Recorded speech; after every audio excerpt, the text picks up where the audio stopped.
code here. Oh, no, I want to leave this. Got it. Okay. I think the theme for this here is the psychological treatment modalities. So let me, I think oh, why is this not going? Okay, no. Yes, okay. We did not finish looking at the Marxism. We didn't finish. No, sir. We were talking about the Marxism, something like this. Oh, okay. We're gonna get there. I just wanted to review this a little bit. Okay. Missy. So we gone past all of this stuff, right? No, we didn't. We didn't. No, sir. Oh. We were looking at Marxism, and we were talking about like right people and black people, those that are rich. Okay. Let me see how far down. Maybe I started at a further slide down. I'll go and check and see where we were. Okay.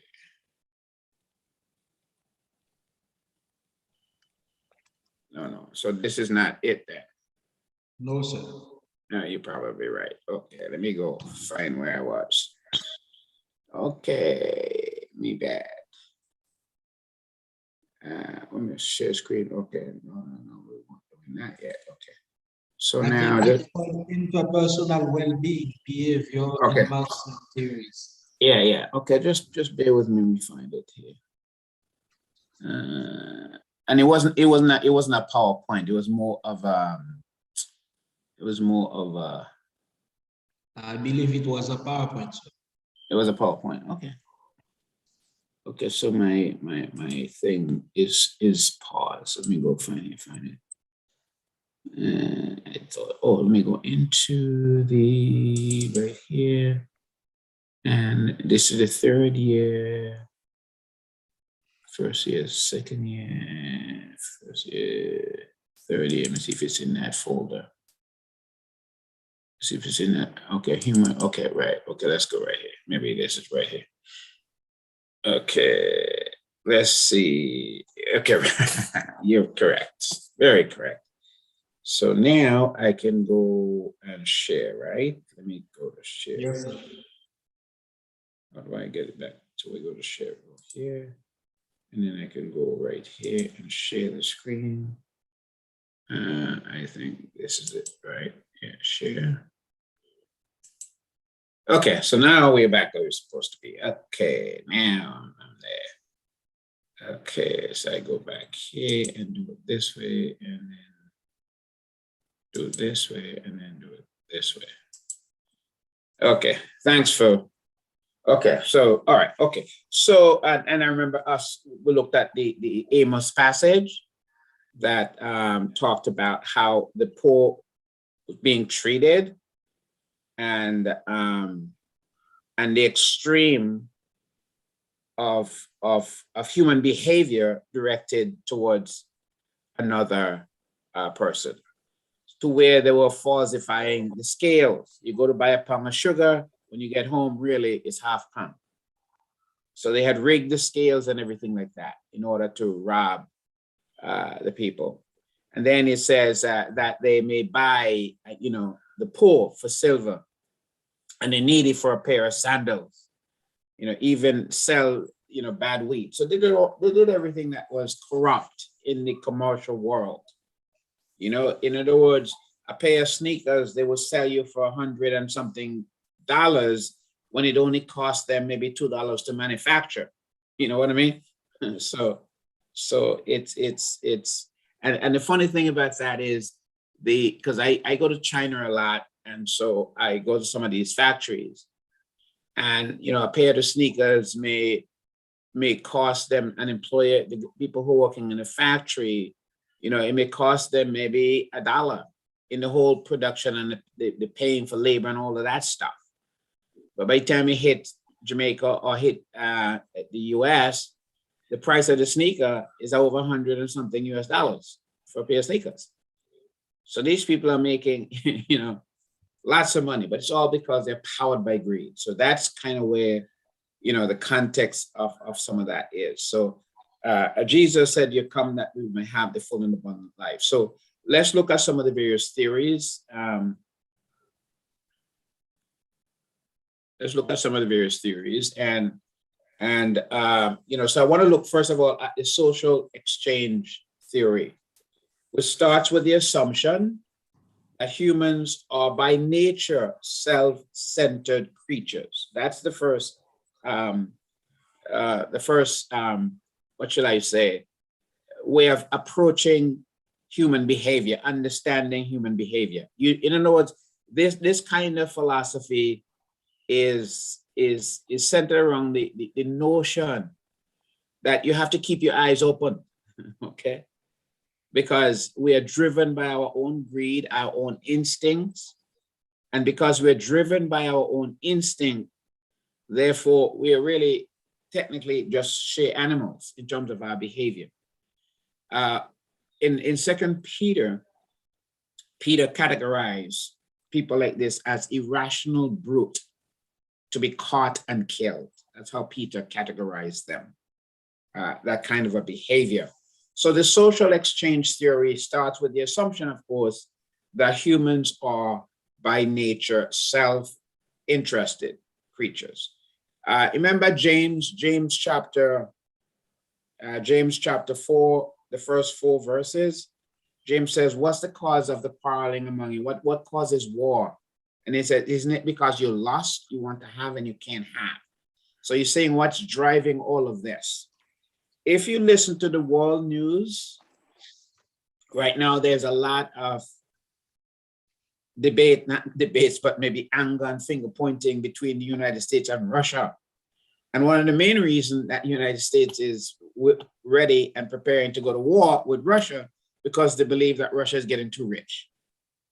And because Russia is getting too rich, they would have more money than us, and they may hurt us in the future. Therefore, we need to go and do something with them. We need to, these people are dangerous, very dangerous to us. And so we've got to do something to do that, But if you listen to the argument, it's because they're the most wealthy people, and they're getting wealthy. And therefore, we have to begin to do something so we can be as wealthy as they are. And if not, let's bomb them and destroy them. That's if you listen to Biden, the president, that's kind of where their headset is at. What this whole philosophy here is that it is driven by our basic instinct. That's what Freud, remember Freud, for those of you who did the first year with me, remember we emphasized the fact that Sigmund Freud philosophy is that all of our behavior is driven by instinct to satisfy our needs, basically. Yes. And remember we talk about Winnicott, who said, well, no, our drive is so that we can connect to people. We need people in our lives, and that's our motivation. Freud said, no, that's not it. It's our instinct, our brutal animal instincts that's driving all of our behaviors. So that's kind of like the difference. So we got to bear that in mind. So this social exchange thing here in this area, if you read Amos clearly, is that people love things and use people, essentially. We are always selling ourselves in order to get what we want. You notice that all of the fashion, some of the women fashion these days, their dress are set up in such a way that you could almost see, the only thing that you don't see is the actual nipple. You could see the whole breast. You follow? Why is that? What are they marketing? Seeking attention. They want attention, but what the attention that they want, because the breast is a sex organ. You follow? They want to appear sexy, which is what Sigmund Freud is eventually saying, who we are. We are driven by our instinct. So someone would be kinder to that woman than a woman who's overweight and dressed, ugly like an old frock. Okay, nobody Nobody's going to run to help her out. But this other lady over here, everybody's going to run to help her out. If you notice, most of the newscasters, female, aren't they very beautiful ladies? You don't see, just fat all over the place. No, they're very slim, very nice, because we are appealing to that. Remember what John says? That's all that is in the world. Remember those three things? Yes, sir. Okay, so that's kind of where we're going with this. So then the Marx theory,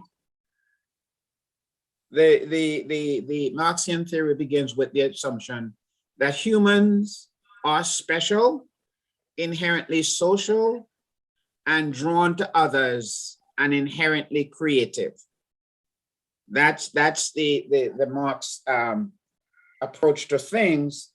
So, because when you take this, what this is going to say, that we ought to respect all cultures, we are to respect all humans, and that they are special. Hence, we are not to exploit them. Hence, we are not to put them in a factory to work night and day with minimum wage. And in the factory, the conditions in the factory are not healthy, conducive to life.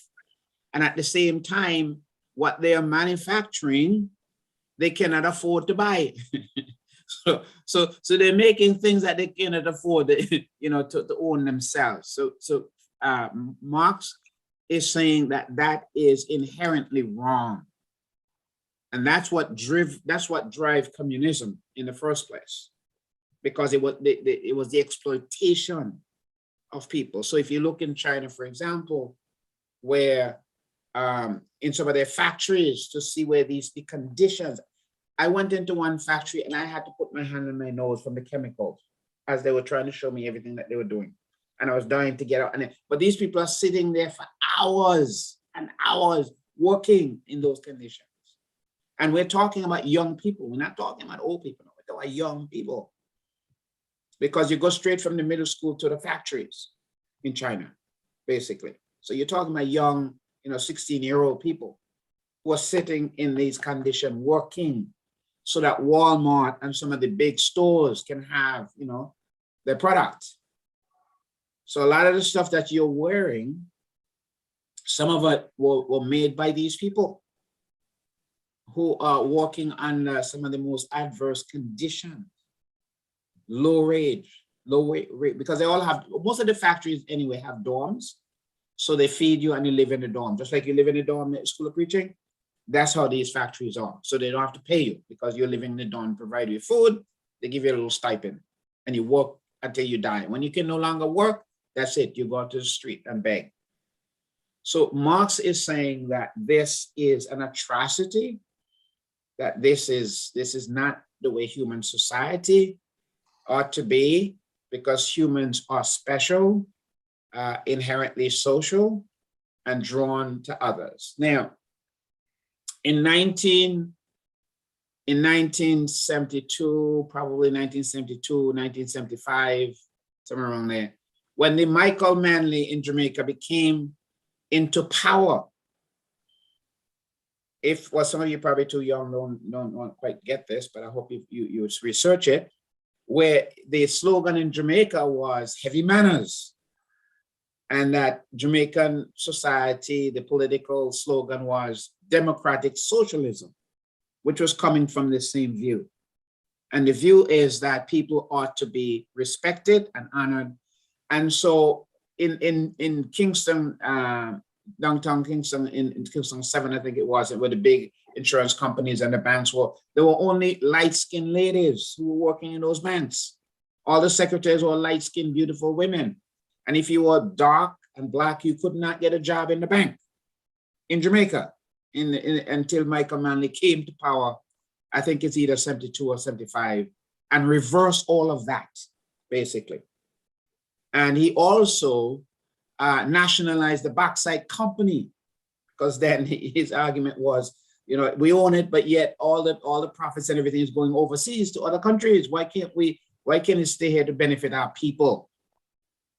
So that was kind of the headset, the philosophy of what was happening in Jamaica at the time. And Jamaica paid a very high price for that because the dollar had to be devalued, and it's still being devalued today as a result of all of that happened then, where the Jamaican society was punished severely because they took responsibility to create whatever was happening so that all Jamaicans would be the benefactor of it and not just a few by virtue of their light skin color. Any comments? Not really, sir. Yes, sir. Okay, all right. But if you have any questions at any time, does any of what I said is Sir, familiar? I have a Oh, go ahead. comment. Go ahead. In terms of the dollars in Jamaica being devalued, I think one of the main things is that there was this, I think he was I'm not sure, but you Shearer was the Yes. one who take away the sense the sense from the dollars, causing the dollars to continue sliding until this. Well, I'm not, I think at the time though, I think that when Michael Manley came to power in the early 70s, he was the one who was very aggressive in terms of, like I said, he took over he nationalized the Bauxite Company. As a matter of fact, Cayman Islands is all of the wealthy people fled from Jamaica and went to Cayman. All of the wealthy executives and so on went there. And so they took all the money and fled. And so Michael, what he did was he changed the dollar. We wake up one morning and the dollar they printed new money so that the old money was no longer valuable. So, and his argument is, if you want to have your money, you come back to Jamaica and you collect your money. It's here for you, basically. So a lot of people took the money and they went to Florida and they went to Cayman. So right now, a lot of the old wealthy Caymanian are really the wealthy Jamaicans who fled during that period of time in Jamaica. And it's very interesting now that Jamaicans have to have a visa to go to Cayman, which is very interesting how that has happened. So I'm not really sure, but I do know as a result of that, the Jamaican government had to borrow money from the MIF, from the World Bank, and then they began to design the budget, and then they began to require that Jamaica devalue their money as a result of that, because Jamaica was so heavily in debt. And so because they had borrowed and borrowed and borrowed. And so maybe that's what you're talking about. But that's how the devaluation started then and has never stopped. It just keep, happening and happening. But it was because part of the reason that Michael Manley tried to reverse that was based on this Marxian view of humans. We are Jamaicans, we are special, and we will not allow ourselves to be used and abused by foreigners. And one of the other slogans that Michael Manley made was, we have the right to choose our friendship. Because countries like the United States will say, you can be friends of China, you can be friends with Cuba. And Michael Manley is saying, no, we don't tell you who to choose as your friends. And therefore we will choose our friends. And so that created a lot of problems for Jamaica in those days. And so, as a result of that, we're still seeing the decline of financially, I think. There's a lot of money in Jamaica, there's a lot of wealth in Jamaica, but somehow it's not going the way many would have liked to have seen it happen. So during those times, there are a lot of cultural events begin to happen in Jamaica. Michael Manley had what we call the bush jacket instead of suit and tie, had the bush jacket. That's where all of that came up in those days. I'm not sure if people still wear bush jacket down there, but that was part of that whole movement. where people begin to celebrate their identity, celebrate their culture, and so on. And so, but the point you have to remember, though, it's all connected to this that we're talking about here, which is that the value of that we're all special, we are inherently social, and we interact with each other, and we're also creative. So that, and then what happens is there was a lot at the university, a lot of people who were not able to go to university during that period were able to go to university. A lot of young people were able to go to universities. And so there's a lot of artistic things that happening. They start helping the singers and promoting all of that. And so it was kind of a cultural and a political revolution in Jamaica during that particular period. And I think the question that some may be asking is whether it was a good thing or it's a bad thing. Okay, so that is still some discussion that will still be going on in terms of that cultural and political development. But of course, I'm saying to you that the foundation to all of that was this whole sense of the value of human beings and the right for them to enjoy their labor and be able to have equal access to opportunities and privileges. And so that was the basic premise there. So I'm not sure if I answered your question, but maybe part of it I don't know. But I hope that I've, in a wide way, kind of touched on some of those issues in helping you to understand the difference in the social exchange theory and the Marxian theory. So do you think you have a good handle on those two theories? No, sir, not yet. And I have questions. Okay, go ahead. If you have any questions, please ask. From what I understand here is that, Karl Marx, came with the socialism, which is like all people should be equal and everything. Yeah. But on the other end, there is the capitalism where, somebody can be richer than another, there is poor and so on. But what is the view of God on these two The view of God is the Marxian view. Marxian view? Yes. Jesus said, if you see your brother walking up, having a load, you help out. If you see your brother need a jacket, you lend him your jacket, you give him a jacket. You know what Jesus said? Yes, sir. And what does the communist philosophy is? Why in Cuba you have socialized medicine? Why in America you break your leg and you don't have any money and go home? God, crop or smoke your pipe. Well, the reason why I ask, sir, is because I'm trying to understand, because looking back, I know you are. The Old Testament, sir, like if we are taking the case of Job, he had a lot of things. He was very wealthy, which is not something we could say about other people, Well, let me ask you this. In Acts chapter 2, remember what it says, that people sold their homes and there was not a single need among any of the members? Remember that? Yes, sir. Yes, sir, I do. Okay. So the biblical view is what? Humans are special. Humans are special, inherently social, drawn to others, and inherently creative.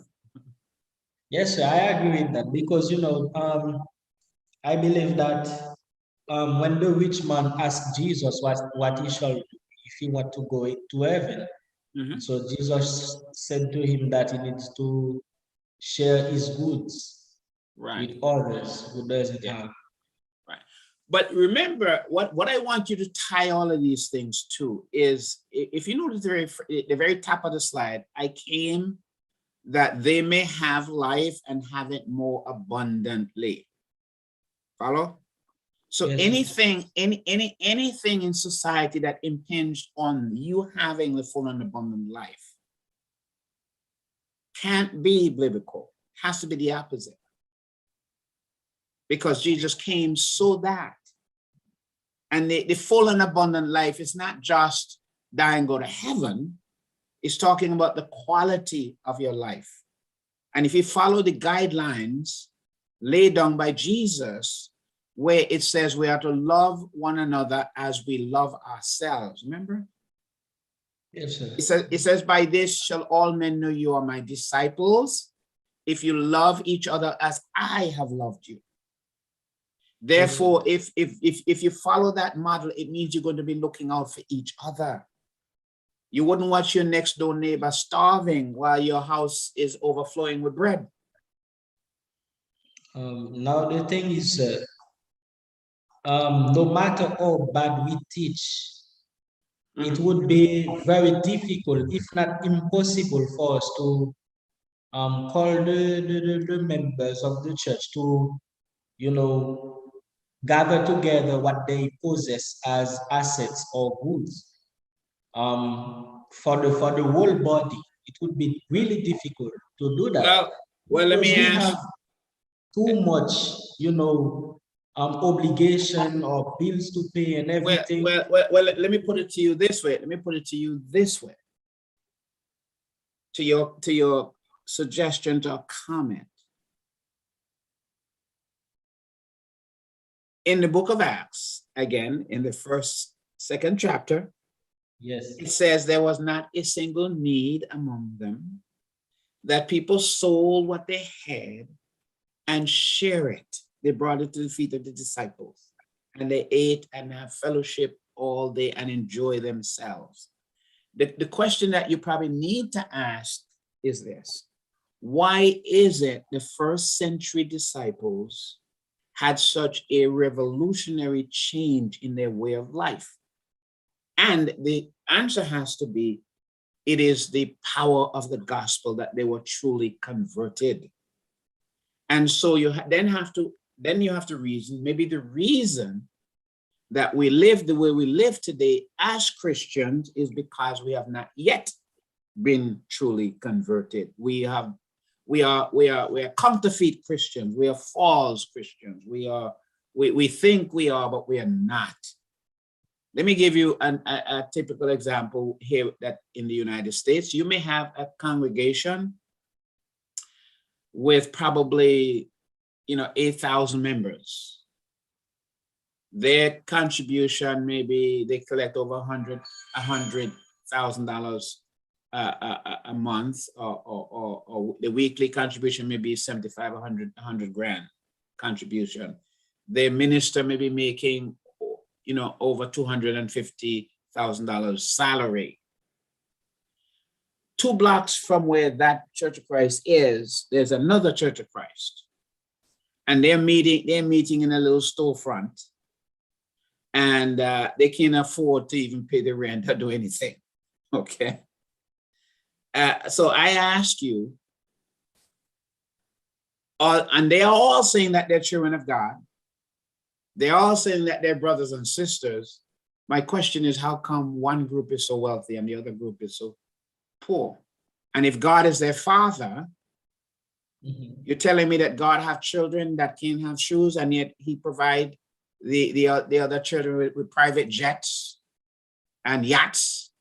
And so he provide those children with those things, but those children over here, they can't even buy a pair of shoes or buy school books for their children. And he's their father. When you look at it from that standpoint, it's shameful, isn't it? But we don't look at it that way. We don't look at it that way, but we only have one father. And Jesus said clearly, don't worry about what you shall eat or drink, because if you seek the kingdom of God and his righteousness, he says that all these things shall be added to you. Remember that? Sir, the thing is, now, I wouldn't really blame them directly, because if it is like this, we as preachers, we contribute in it, because we are the ones that are teaching, So we must teach the right thing in order for them to do the right thing. Well, let's put it this way. The reason that we may not want to teach the right thing because it means that we might not be able to have our BMWs. You follow? There are preachers. Let me say something. There are preachers probably in Jamaica who can't afford to pay for their health care. They're sick and they can't afford to pay for the medicine. You understand me? Who can afford to pay for that? Cannot afford to get treatment. And they've been preaching their whole life for the church. Okay, sir. You understand me? When is the last time you see the members come together to have a special collection to help out the minister or somebody who's been working and laboring? When was the last time? Really, you see that, right? Because everybody's looking out for themselves. Yes, sir. That's what I was explaining. But that's not New Testament Christianity, though. That's what I'm saying is we are running our mouth off, restore New Testament, speak what the Bible speaks, remain silent when the Bible is silent. It's a slogan. You know what I mean when I say it's a slogan? There's no truth to it whatsoever. We're just memorizing passages and becoming great speakers, but conversion is a different story. Then I'm really sorry for us, sir. Yeah? I'm really sorry for us, because if we are still not true Christians, we are wasting our time. Well, let me ask you this. When you read the scriptures, though, you see anything look like what you saw in the first century? Do you? No. Not really. Okay, but we need the courage, like an Amos. We need a courage like a John who lost his head. You understand me? Yes, sir. Jesus clearly said that there is going to be, you start doing the right thing and preaching the right thing, you may lose favor. You may be persecuted. But the point that I want you to see that the political systems, some of it, like such the Marxian, was set out to change human life, to improve the quality of life in the workplace.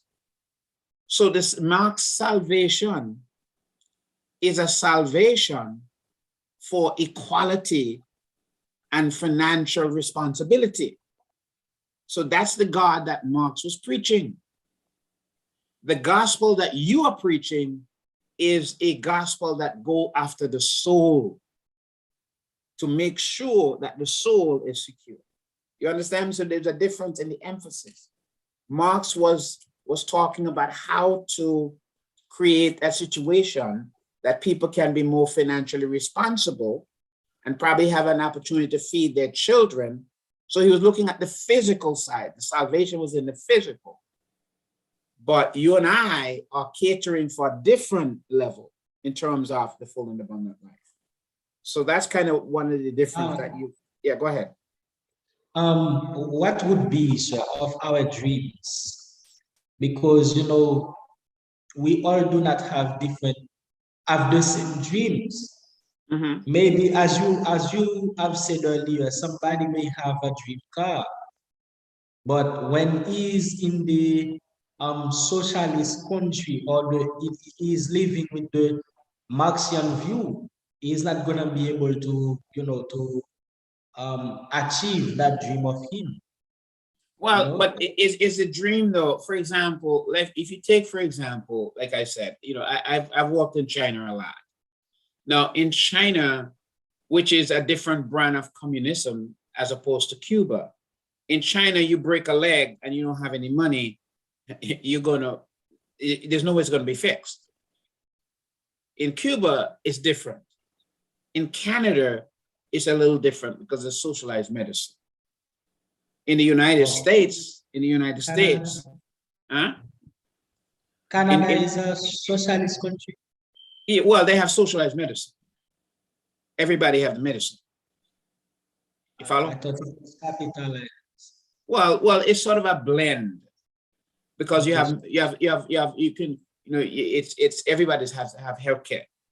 In the Okay. United States, if you don't have a job and you don't have you're in trouble. But they're Okay. trying to change some of that. You know, Obama tried to change some of that to make sure everybody have access to healthcare. But like I said, when I have an appointment later today to the doctor, the first thing they're going to ask me is for my insurance card. If I don't have my insurance card, they're not going to accept me, period. Mhm. Now, if I lived in Cuba, I wouldn't have that problem. If I lived in Canada, I wouldn't have that problem. So, Yes, so there's sir, a but- difference. Yes.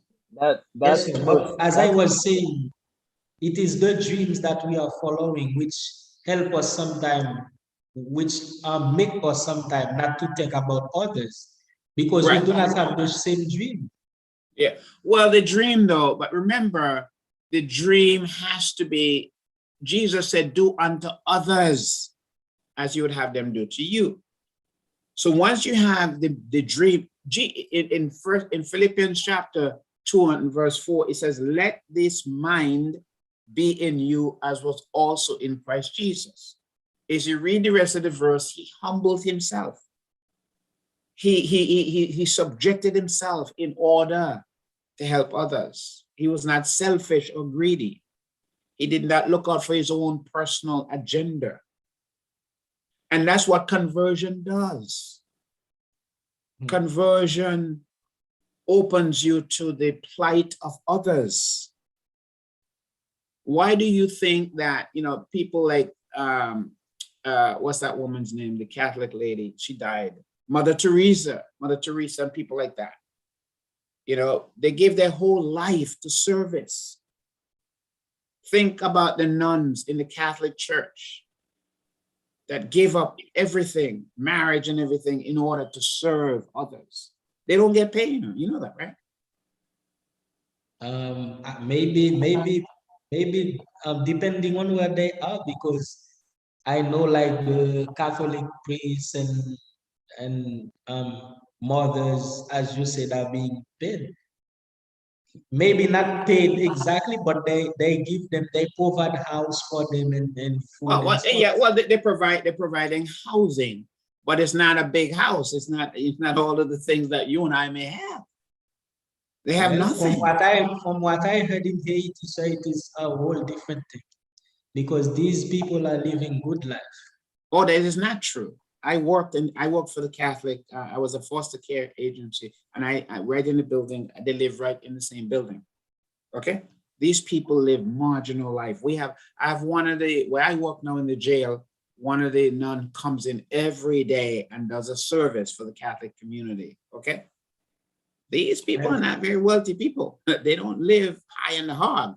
Okay, so where that. So where if you go to see their quarters where they live, I've been there, so I know. They're not okay. They're not living in mansions now. Okay, look at the car the nun drive. Okay, it's not. That's a BMW and Mercedes.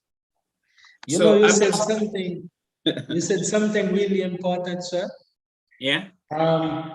We do not have any record of Jesus having a wife or children and stuff.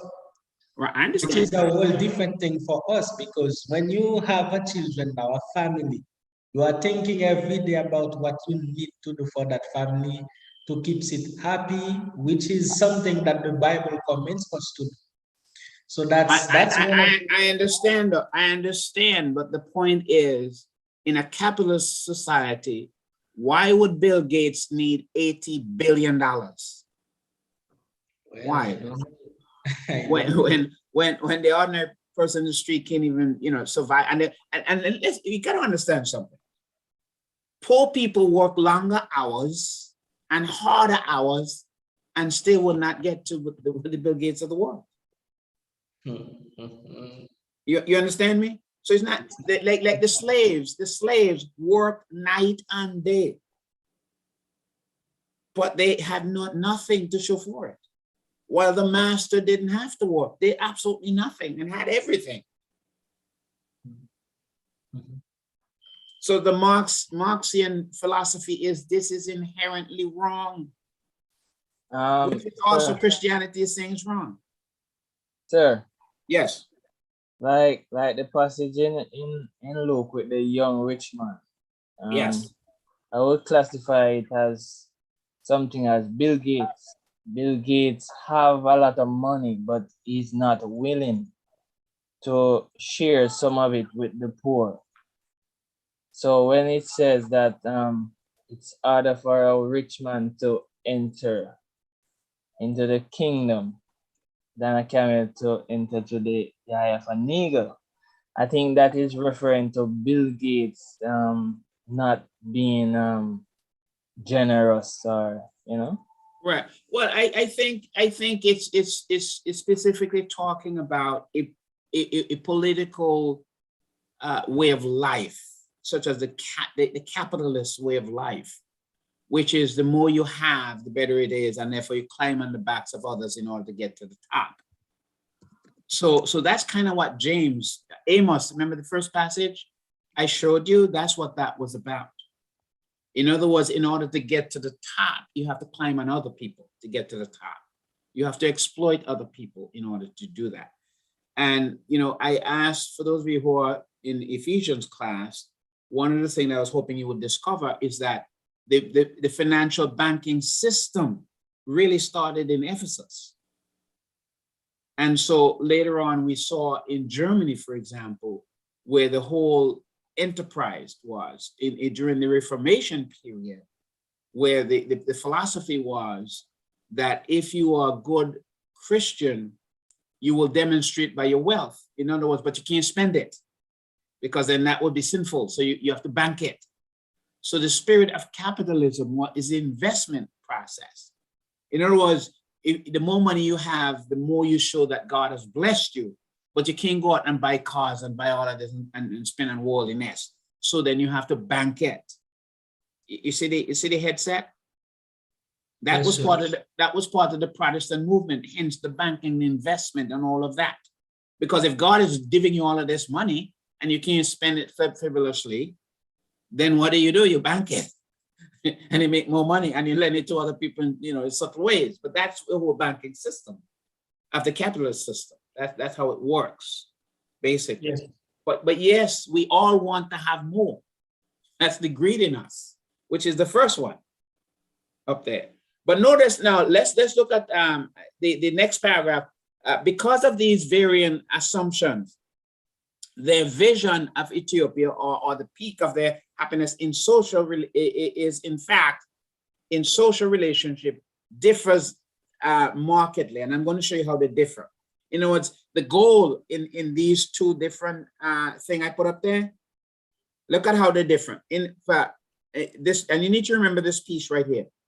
The social exchange theorists see the ultimate perfection in fairness and justice.